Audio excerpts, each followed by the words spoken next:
बिस्मिल्लाहिर्रहमानिर्रहीम अस्सलाम वालेकुम। आज मैं आपके लिए बहुत ही ज़बरदस्त रमज़ान स्पेशल चना दाल के शामी कबाब की रेसिपी लेके आई हूँ। ये हम बिल्कुल चिकन के और मीट के बगैर बनाएंगे, गोश्त हम इसमें बिल्कुल भी इस्तेमाल नहीं करेंगे।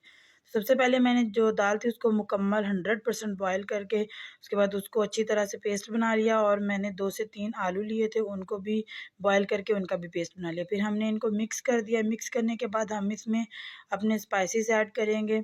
तो इसमें हमने कोई चिकन ऐड नहीं करना, कोई एक्स्ट्रा मसाले ऐड नहीं करने, हमने घर के आम जो यूज़ के मसाले हैं वही ऐड करने हैं। इसके बाद मैंने बारीक चॉप किया हुआ जो प्याज है वो इसमें शामिल किया है। मीडियम साइज़ मैंने प्याज लिया था और एक छोटे साइज़ का ही मैंने टमाटर लिया, उसे भी बारीक चॉप कर लिया है। 3 से 4 अदद मैंने सब्ज़ मिर्चें ली थी, उनको भी मैंने बारीक चॉप किया और इसमें ऐड कर दिया।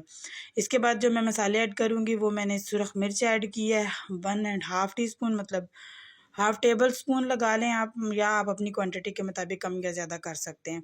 ठीक है, इसके बाद मैंने इसमें ऑल स्पाइसेस मतलब जो मिक्स मसाला है वो ऐड किया है और उसके बाद मैंने इसमें चाट मसाला ऐड किया है। चाट मसाला आपके पास अवेलेबल है तो आप या घर का बना हुआ भी इस्तेमाल कर सकते हैं।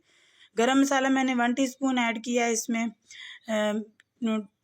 जो मिक्स मसाले हैं वो भी मैंने इसमें 1 टीस्पून ऐड किया है। काली मिर्च मैंने हाफ़ टी स्पून इसमें ऐड किया है। आप यहाँ पे सफ़ेद मिर्च भी यूज़ कर सकते हैं। इसके बाद फिर मैंने इसमें शामिल किया है धनिया पाउडर। धनिया पाउडर तकरीबन मैंने 1 एंड हाफ़ टी स्पून इसमें डाला था। और एंड में मैं इसमें डाल रही हूँ नमक। नमक मैंने हस्बे ज़रूरत ऐड किया है, तो आप भी अपनी क्वांटिटी के मुताबिक कम या ज़्यादा कर सकते हैं। तो इन सब चीज़ों को हमने अच्छी तरह से मिक्स कर लेना है। इसके अलावा मैंने कोई मसाला एक्स्ट्रा ऐड नहीं किया है, इसमें कुछ भी ऐड नहीं किया है।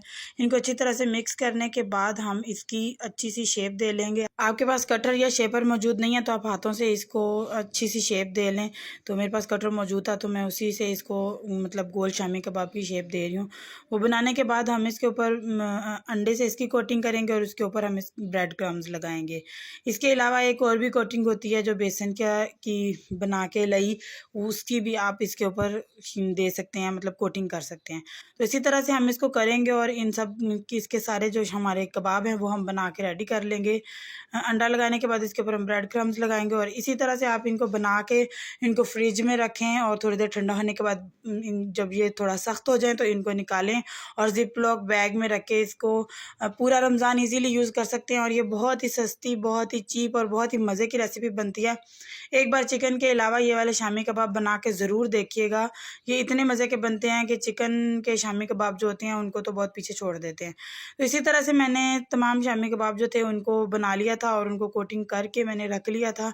इसी तरह से मैंने इनको शेप दे ली थी। आप देखिए हमारे तमाम जो शामी कबाब थे, ये सारे तो नहीं है लेकिन मैं थोड़े से दिखा रही हूँ, वो रेडी हो गए थे। इसी तरह से आप इसको जिप लॉक बैग में फ्रीज़ करके 1 महीने तक पूरा रमज़ान ईज़िली रख सकते हैं। इनको निकालें और फुल हीट पे जो ऑयल है वो गरम करके और इसको फ्राई करें और इसको चिल करें।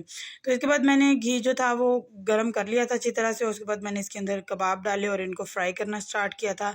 मीडियम टू लो फ्लेम पे ही फ्राई किया करें। जो भी आप फ्राई करने वाली चीज़ें बनाते हैं हमेशा मीडियम टू लो फ्लेम किया करें, हाई पे ना करें। हाई पे आपकी जो ऊपर की कोटिंग होती है ना वो जल जाती है और उसका इतना अच्छा जायका और क्रस्ट नहीं बनता। तो इसीलिए ज़रूरी है कि आप जो फ्लेम है ना उसको मीडियम टू लो ही रखें ताकि क्रस्ट भी अच्छा सा बन जाए, उसका कलर भी गोल्डन ब्राउन हो जो देखने में भी अच्छा लगे और ये जले हुए बिल्कुल ना लगे। तो मैंने शामी कबाब को 1-2 बार साइड चेंज करके अच्छी तरह से गोल्डन ब्राउन शेड दे लिया था। जब तक ये हुए थे उसके बाद फिर मैंने इनको निकाल लिया था। इसी तरह से मैंने जो सारे कबाब बनाए थे जितने मुझे रिक्वायर्ड थे फ्राई करने, वो मैंने इसी तरह से फ्राई कर लिए थे। बाकी का जो था कबाब थे वो मैंने उनको फ्रिज में रख दिया था, फ्रीज़ कर दिया था। आप इसी तरह से इस रेसिपी को बनाएं और पूरा रमज़ान ईज़िली गुजार सकते हैं और ये झटपट रेडी हो जाती है, इतना कोई टाइम भी इसको नहीं लगता।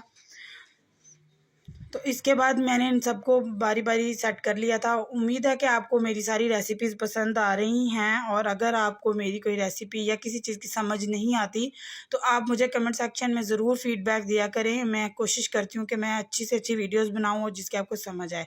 तो रमज़ान की तैयारी में, रमज़ान की प्रेप तैयारी में ये कबाब आप लाजमी बना के फ्रीज़ कीजिएगा।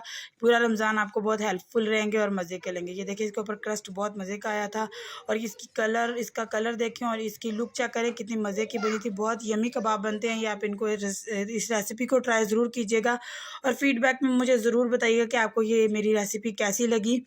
तो हम बाकी वीडियोस की तरह उम्मीद है ये वीडियो भी आपको पसंद आई होगी। मेरे चैनल को सब्सक्राइब करना बिल्कुल ना भूलिएगा। अगर वीडियो अच्छी लगी हो, रेसिपी अच्छी लगी हो, तो वीडियो को लाइक भी ज़रूर कीजिएगा और शेयर भी ज़रूर कीजिएगा। तो बेल आइकन ज़रूर दबाइएगा ताकि हर वीडियो का नोटिफिकेशन आपको मिले। तो मिलते हैं नई वीडियो में, तब तक के लिए अल्लाह हाफ़िज़, अपना ख्याल रखिएगा।